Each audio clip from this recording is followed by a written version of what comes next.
ચલો આપણે મેન્ડલના દ્વિસંકરણના પ્રયોગ વિશે જોયું, બરાબર. હવે એના આધારે મેન્ડલે જે તારણ કાઢ્યું એના વિશે આપણે ચર્ચા કરીશું. એ જે તારણ એણે શોધ્યું એને મુક્ત વિશ્લેષણનો નિયમ તરીકે પાછળથી ઓળખાયો, બરાબર. આપણે જેમ એક સંકરણના પ્રયોગને આધારે નિયમો જોયા, બરાબર, કારકોનો જોડાણપણાનો સિદ્ધાંત વગેરે વગેરે, એમ દ્વિસંકરણના પ્રયોગના આધારે મેન્ડલે જે તારણ કાઢ્યું એ તારણને મુક્ત વિશ્લેષણનો નિયમ તરીકે ઓળખવામાં આવે છે. આપણે જ્યારે ટેક્સ્ટ બુકમાંથી રેગ્યુલર ચેપ્ટર શીખ્યા ત્યારે આપણે મુક્ત વિશ્લેષણનો નિયમ શીખી જ ગયા છીએ, બરાબર. ચલો આપણે ચર્ચા કરીએ. F2 સંતતિના છોડ બે નવા સ્વરૂપ પ્રકાર ઉત્પન્ન કરે છે.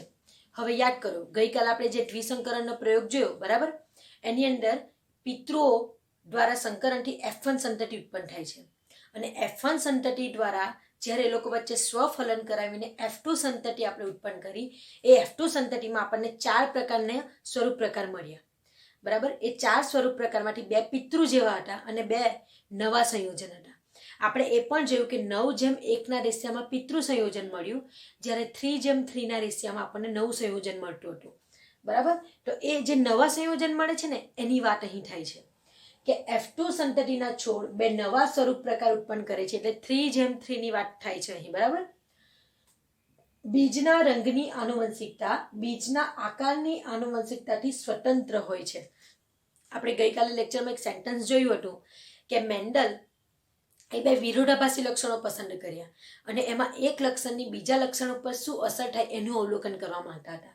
તો એ 2 લક્ષણો શું હતા?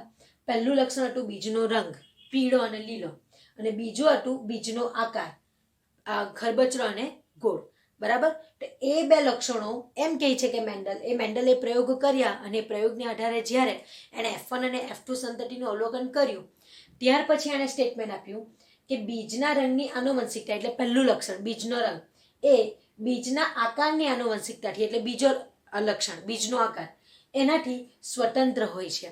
એટલે એમ કે બીજનો રંગ એ હવે પછીની પેઢીમાં ઉતરી આવવા માટે સ્વતંત્ર હોય છે. એ બીજું જે લક્ષણ છે બીજનો આકાર, એના સાથે બંધાયેલું હોતું નથી, બરાબર. એ એની રીતે F1 અને F2 સંતતિમાં ઉતરી શકે છે. એટલે કે પહેલું લક્ષણ અને બીજું લક્ષણ એ બંને એકબીજાથી સ્વતંત્ર થઈને પેઢી ટુ પેઢી ઉતરી આવે છે, આનુવંશિક હોય છે. એટલા માટે એવું લખ્યું છે કે બીજના રંગની આનુવંશિકતા બીજના આકારની આનુવંશિકતાથી સ્વતંત્ર હોય છે. એક લક્ષણને પેઢીમાં ઉતરી આવવા માટે બીજા લક્ષણ સાથે બંધાયેલું રહેવું પડતું નથી. બંને લક્ષણો એકબીજાથી સ્વતંત્ર હોય છે F1 અને F2 સંતતિમાં ઉતરી આવવા માટે. નહીં તો પીળા અને ખરબચડા અને લીલા અને ગોળ બીજનું પ્રમાણ પ્રાપ્ત થવું મુશ્કેલ હોય છે. જો આ વાક્ય સાચું ના હોય તો આપણને જે નવા સંયોજન મળ્યા, બરાબર, પીળા અને ખરબચડા, લીલા અને ગોળ, એ નવા સંયોજનો મળવા જોઈતા હતા નહીં. જો એ બંને લક્ષણો એકબીજાથી સ્વતંત્ર ના હોય તો પિતૃ સંયોજનો જેવા જ F2 સંતતિમાં પણ સ્વરૂપ પ્રકાર મળવા જોઈતા હતા, પણ એવું થયું નહીં. F2 સંતતિમાં પિતૃ જેવા 2 સંયોજનો અને પિતૃ કરતાં અલગ પ્રકારના 2 સંયોજનો મળ્યા. એ વસ્તુ દર્શાવે છે કે બંને લક્ષણો એકબીજાથી સ્વતંત્ર છે. જો સ્વતંત્ર ના હોત તો નવા સંયોજનો જે મળ્યા એ મળવા જોઈતા હતા નહીં, બરાબર. આ અવલોકન મેન્ડલના તારણમાં પરિણમે છે અને એણે એ જે અવલોકન કર્યું એ અવલોકન એ એમ કહે છે કે મેન્ડલના તારણમાં પરિણમે છે. એટલે કે મેન્ડલના તારણ એટલે મુક્ત વિશ્લેષણના નિયમમાં પછી પરિણમી ગયું એનું એ સ્ટેટમેન્ટ, બરાબર. અને એ તારણ, એ પરિણામ શું છે, એટલે કે મુક્ત વિશ્લેષણનો નિયમ શું કહેવા માંગે છે, તો એમ કે છોડમાં હાજર રહેલા અલગ પ્રકારના લક્ષણો, એટલે કે 2 વિરોધાભાસી લક્ષણો, એ આનુવંશિકતા દરમિયાન મુક્ત વિશ્લેષણ પામે છે. એટલે આનુવંશિકતા દરમિયાન, એટલે વારસામાં જ્યારે ઉતરી આવવાનું હોય છે એ સમયે બંને એકબીજાથી મુક્ત રહીને, સ્વતંત્ર રહીને એકબીજાથી વિશ્લેષણ પામે છે, એટલે કે પેઢીઓમાં ઉતરી આવે છે.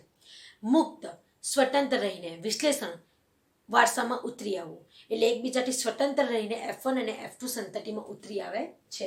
તો આને આપણે મુક્ત વિશ્લેષણના નિયમ તરીકે ઓળખીશું અને મુક્ત વિશ્લેષણના નિયમ તરીકે ઓળખાય છે, બરાબર છે. આ સ્ટેટમેન્ટ એ મુક્ત વિશ્લેષણના નિયમ તરીકે ઓળખાય છે.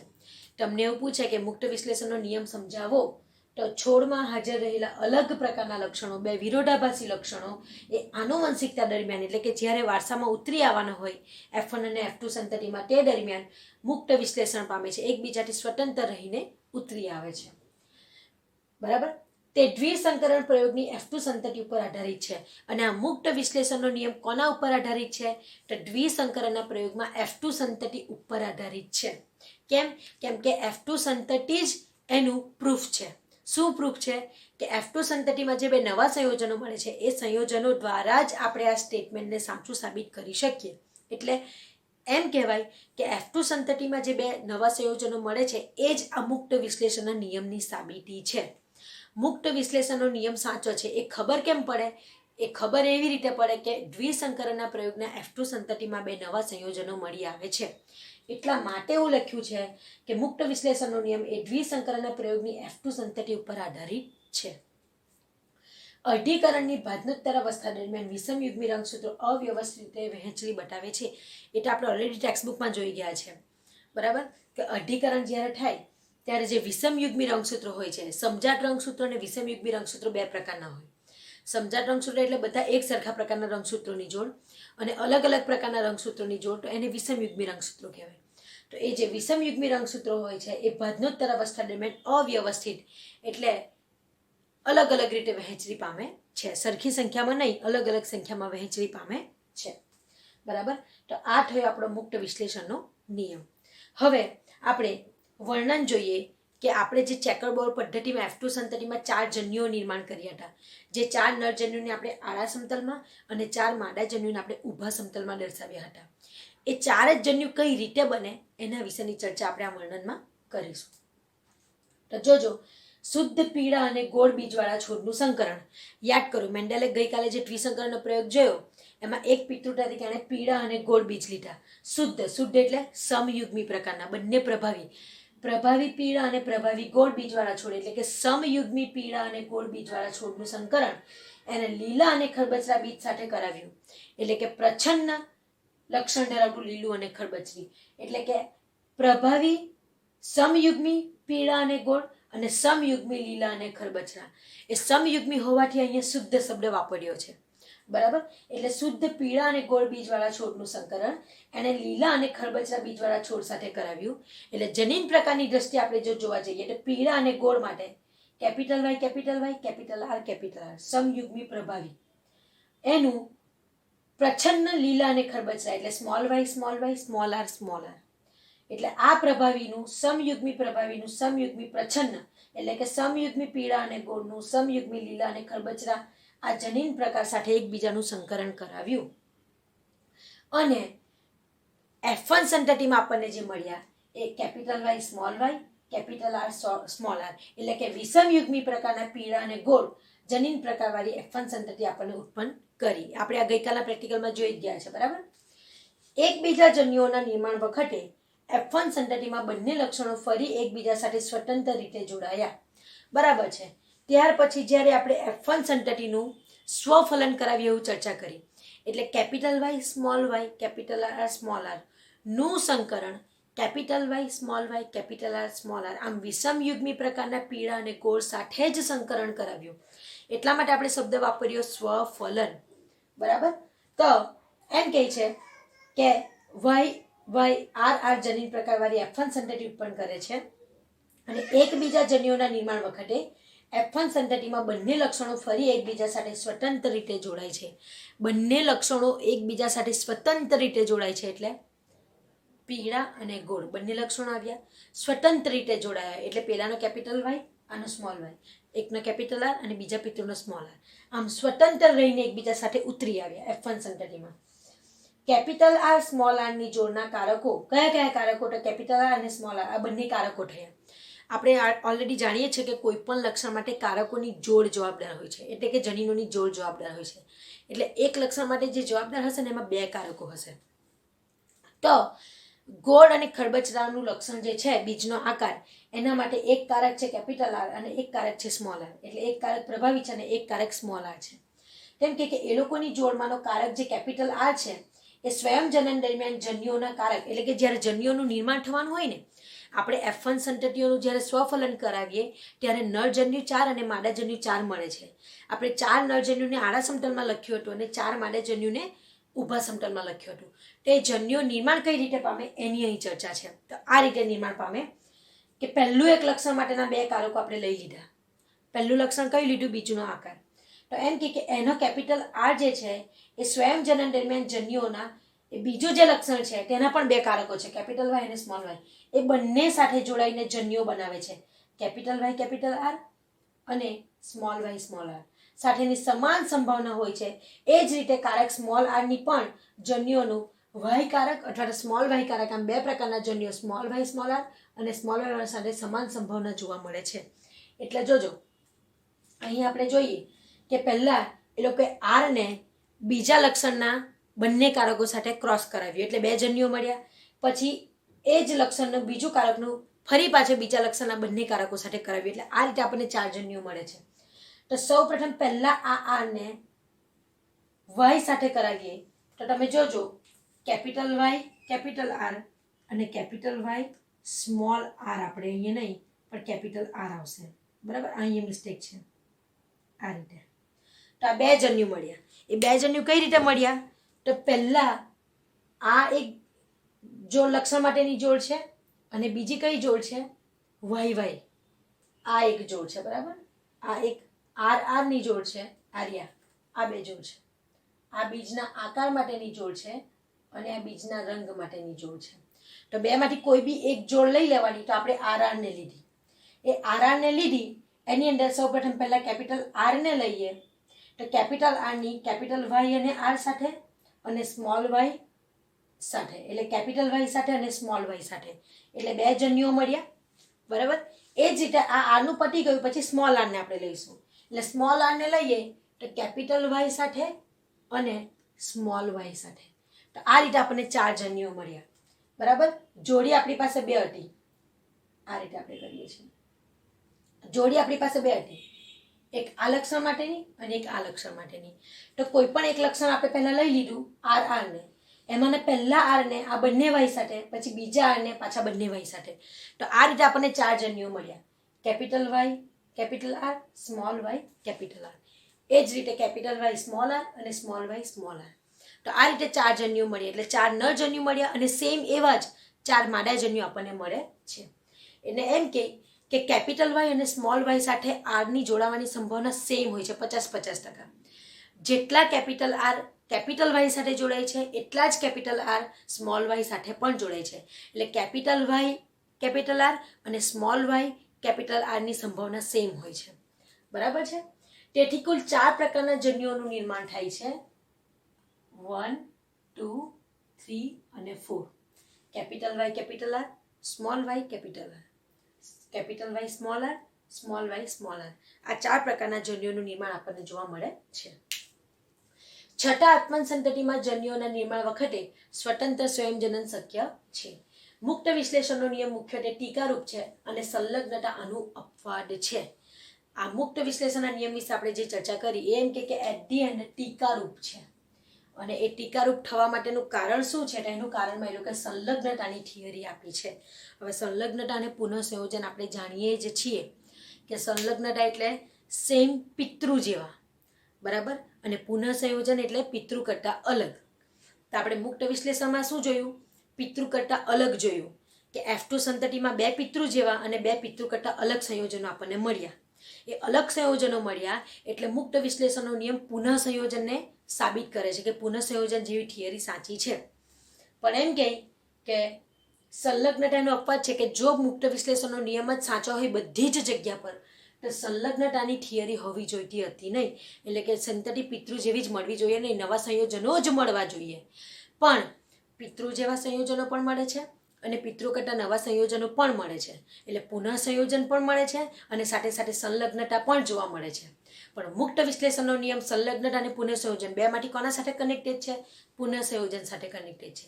એટલે એમ કે મુક્ત વિશ્લેષણનો નિયમ ટીકારૂપ પણ છે અને ટીકારૂપ થવા માટેનું કારણ છે સંલગ્નતાની થિયરી. એટલે કે સંલગ્નતામાં પિતૃ જેવા મળે છે જ્યારે મુક્ત વિશ્લેષણમાં પિતૃ કરતાં કંઈક નવા સંયોજનો મળવાની વાત છે, એટલા માટે. ચલો, અહીં આપણું દ્વિસંકરણના પ્રયોગના આધારે જે મેન્ડલે તારણ કાઢ્યું અને તારણને મુક્ત વિશ્લેષણનો નિયમ આપવામાં આવ્યો એના વિશેની ચર્ચા અહીં પૂરી થાય છે. હવે આપણે એક નવી થિયરી જોઈશું, બેક ક્રોસ. એ બેક ક્રોસમાં ફરી પાછું 2 પ્રકારની પેટર્ન આવશે, આઉટ ક્રોસ અને કસોટી સંકરણ. હવે આપણે જ્યારે રેગ્યુલર ચેપ્ટર શીખ્યા ત્યારે માત્ર ને માત્ર કસોટી સંકરણની થિયરી જ શીખ્યા, બરાબર. તો કસોટી સંકરણ હવે પછીના આવતીકાલના લેક્ચરમાં આપણે કસોટી સંકરણને ડિટેલમાં જોવાના છે, જેમ આપણે ટેક્સ્ટબુકમાં જોયું એમ. નીટ માટે પણ આપણે એ થિયરી ડિટેલમાં ફરી પાછા જોઈશું. પણ અત્યારે બેક ક્રોસમાં જે આ 2 પોઈન્ટ છે એના વિશેની સામાન્ય ચર્ચા થોડીક કરી લઈએ. આઉટ ક્રોસ પૂરું કરીશું અને કસોટી સંકરણનું થોડુંક બેઝિક, અને આવતીકાલે કસોટી સંકરણને આપણે ડિટેલમાં શીખીશું. તો જોઈએ બેક ક્રોસમાં કે વિરુદ્ધ સંકરણ એ એક એવું સંકરણ છે કે જેમાં F1 સંતતિઓ તેઓને ગમે તે એક પિતૃ સાથે સંકરણ કરે છે. હવે તમે યાદ કરો આ બેક ક્રોસ એટલે શું? બેક, ફરી પાછું બેક ક્રોસ એટલે તમે યાદ કરો કે દ્વિસંકરણના પ્રયોગમાં એણે પિતૃ લીધા 1 and 2, એ લોકો દ્વારા એને F1 સંતતિ મળી, અને F1 સંતતિનું એણે F1 સંતતિ સાથે જ સંકરણ કરાવ્યું ત્યારે એને બધી મળી હતી F2 સંતતિ. આ આપણે દ્વિસંકરણના પ્રયોગમાં જોયું. એટલે કે બેક કશે નહીં ગયું. સંકરણ, ક્રોસ એટલે સંકરણ, બેક એટલે ફરી પાછળના સાથે સંકરણ. બેક ક્રોસનો મિનિંગ શું થાય? ફરી પાછળના સાથે સંકરણ. તો આપણે દ્વિસંકરણમાં શું જોયું? 2 પિતૃ લીધા, 2 પિતૃનું સંકરણ કર્યું એટલે આગળ F1 મળી. પછી F1 નું ફરી પાછા આપણે પિતૃ સાથે કરાવવા ના ગયા, બેક નહીં ગયા, ફરી પાછા પાછળ નહીં ગયા, આગળ જ આવ્યા. F1 નું F1 સાથે જ કરાવ્યું અને F2 મળ્યું. એટલે આપણે પ્રોસેસમાં આમ જ ગયા બધા, ફરી પાછા આમ રિટર્ન ગયા નહીં. તો બેક ક્રોસ એટલે ફરી પાછા આપણે રિટર્ન જઈશું. કઈ રીતે? તો બેક ક્રોસ અને દ્વિસંકરણ ને એક સંકરણમાં શું ફરક છે? તો એક સંકરણ અને દ્વિસંકરણ બંનેમાં 2 પિતૃ લીધા, પિતૃ દ્વારા F1 મળ્યું, F1 નું F1 સાથે જ આગળ કરાવ્યું અને આગળ F2 મળ્યું. એટલે સીધી આમ જ લીધી આપણને મળી. જ્યારે બેક ક્રોસની અંદર 2 પિતૃ લીધા, પિતૃનું સંકરણ કરાવીને F1 મળ્યું, અને F1 જે મળ્યું એ આપણે જાણીએ છીએ કે એ આ F1 જે મળે છે એક સંકરણ અને દ્વિસંકરણમાં એ આ 2 પિતૃમાંથી કોઈ એક પિતૃને મળતું આવે છે. ત્યાં તો આ F1 એક પ્રભાવી હશે તો એક જેવું હશે, અને 2 પ્રચ્છન્ન હશે તો કાં તો પ્રચ્છન્ન જેવું નહીં હોય, 2 પ્રભાવી હશે તો બીજું પ્રભાવી જેવું હશે. એટલે આપણે જોયું કે એક સંકરણ અને દ્વિસંકરણમાં મેન્ડલે 2 પિતૃમાંથી એકને પ્રભાવી લીધું, સમયુગ્મી પ્રભાવી, અને બીજાને સમયુગ્મી પ્રચ્છન્ન લીધું. અને F1 સંતતિ જે મળી તે વિષમયુગ્મી પ્રભાવી મળી. પણ ભલે વિષમયુગ્મી, જનીન પ્રકાર ભલે અલગ, પણ 2 પિતૃમાંથી કોઈ એક જેવો તો સ્વરૂપ પ્રકાર હતો ને. તો હવે બેક ક્રોસમાં F1 સંતતિ મળ્યા પછી એનું સંકરણ F1 સંતતિ સાથે નહીં પણ ફરી પાછું આ પિતૃઓ સાથે જ કરાવવામાં આવશે. એટલા માટે નામ આપ્યું છે બેક ક્રોસ, ફરી પાછું બેક જઈને. તો જોઈએ વિરુદ્ધ સંકરણ એ એક એવું સંકરણ છે જેમાં F1 સંતતિઓ તેઓના ગમે તે એક પિતૃ સાથે સંકરણ કરે છે. એટલે બેક ક્રોસ કોને કહેવામાં આવે? તો 2 પિતૃ વચ્ચે સંકરણ થઈને F1 સંતતિ મળ્યા બાદ એ F1 સંતતિનું ફરી પાછું આ 2 માંથી કોઈ એક પિતૃ સાથે જ જો સંકરણ થાય તો એને બેક ક્રોસ તરીકે ઓળખવામાં આવે છે. અને એ મળેલી F1 સંતતિનું જો F1 સંતતિ સાથે જ જો સંકરણ થાય તો એને એક સંકરણ કે દ્વિસંકરણ તરીકે ઓળખવામાં આવે છે. હવે પિતૃ 2 છે એટલે 2 પ્રકારની પેટર્ન છે, આઉટક્રોસ અને કસોટી સંકરણ. તો આઉટક્રોસ કોને કહેવાય? જ્યારે F1 સંતતિ પ્રભાવી પિતૃ સાથે સંકરણ કરે તો પછી તેને આઉટ સંકરણ કહેવામાં, આઉટક્રોસ સંકરણ કહેવામાં આવે છે. હવે આપણે જે 2 પિતૃ લઈએ છીએ બરાબર, એ પિતૃમાં એક પ્રભાવી છે અને એક પ્રચ્છન્ન છે, અને એ પ્રભાવી અને પ્રચ્છન્ન બેનું સંકરણ થઈને આપણને F1 સંતતિ મળે છે. તો એમ કે એ મળેલી F1 સંતતિનું સંકરણ 2 પિતૃમાંથી જે પ્રભાવી પિતૃ છે એ પ્રભાવી પિતૃ સાથે જો સંકરણ થાય તો એને આઉટક્રોસ તરીકે ઓળખવામાં આવે છે. એટલા માટે લખ્યું છે કે જ્યારે F1 સંતતિ પ્રભાવી પિતૃ સાથે, આ શબ્દ ધ્યાન પર રાખજો, પ્રભાવી પિતૃ સાથે સંકરણ કરે તો પછી તેને આઉટ સંકરણ કહેવામાં આવે છે. આ સંકરણમાંથી પ્રાપ્ત થતી બધી સંતતિ પ્રભાવી લક્ષણો ધરાવે છે, અને પછી F1 સંતતિનું જ્યારે પ્રભાવી પિતૃ સાથે સંકરણ કરાવતા જ્યારે બીજી F2 સંતતિ મળે ને તે F2 સંતતિ બધી જ પ્રભાવી લક્ષણો જ ધરાવે છે, અને તેથી F1 સંતતિમાં કોઈ પણ પરીક્ષણ શક્ય નથી. બરાબર છે. એટલે કે F1 સંતતિનું પ્રભાવી પિતૃ સાથે ફરી પાછું સંકરણ કરાવતા મળતી F2 સંતતિ બધી જ પ્રભાવી લક્ષણ ધરાવે છે. જ્યારે કસોટી સંકરણ શું ફરક છે આઉટક્રોસ અને કસોટી વચ્ચે? તો જ્યારે F1 સંતતિનું પ્રચ્છન્ન પિતૃ સાથે, જો F1 સંતતિનું પ્રભાવી પિતૃ સાથે તો આઉટક્રોસ, જો F1 સંતતિનું પ્રચ્છન્ન પિતૃ સાથે તો કસોટી સંકરણ. ખબર પડી?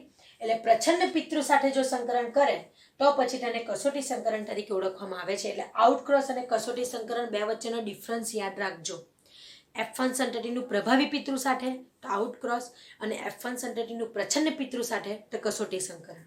બરાબર. અને આ સંકરણથી પ્રાપ્ત થતી સંતતિમાં 50% પ્રભાવી અને 50% પ્રચ્છન્ન લક્ષણ ધરાવે છે. મોસ્ટ ઇમ્પોર્ટન્ટ પોઈન્ટ, આઉટક્રોસમાં F1 સંતતિ પ્રભાવી પિતૃ સાથે સંકરણ કરે અને એના દ્વારા મળતી F2 સંતતિ બધી પ્રભાવી લક્ષણ ધરાવે. જ્યારે કસોટી સંકરણમાં F1 સંતતિ પ્રચ્છન્ન પિતૃ સાથે સંકરણ કરે અને એ લોકો દ્વારા મળતી F2 સંતતિમાં બધા જ લક્ષણો પ્રભાવી કે પ્રચ્છન્ન નહીં પણ 50% પ્રભાવી અને 50% પ્રચ્છન્ન લક્ષણો ધરાવે છે. આ બે વચ્ચેનો મેઇન ડિફરન્સ છે. બરાબર. તો આ રીતે બેક ક્રોસ એટલે આ તમારા માટે નવો પોઈન્ટ હશે. બેક ક્રોસ જેવો કોઈ ઉલ્લેખ ટેક્સ્ટબુકમાં આપ્યો નથી. બરાબર. આપણે નીટમાં જેને જોઈએ છીએ બેક ક્રોસ એટલે F1 સંતતિનું બેક જેને ફરી પાછા પિતૃઓ સાથેનું સંકરણ. તો આ રીતે આઉટક્રોસ અને કસોટી સંકરણને આપણે બેક ક્રોસમાં સમાવેશ કરીએ છીએ અને કસોટી સંકરણને ફરી પાછું આપણે આવતીકાલના લેક્ચરમાં ડિટેલમાં જોઈશું.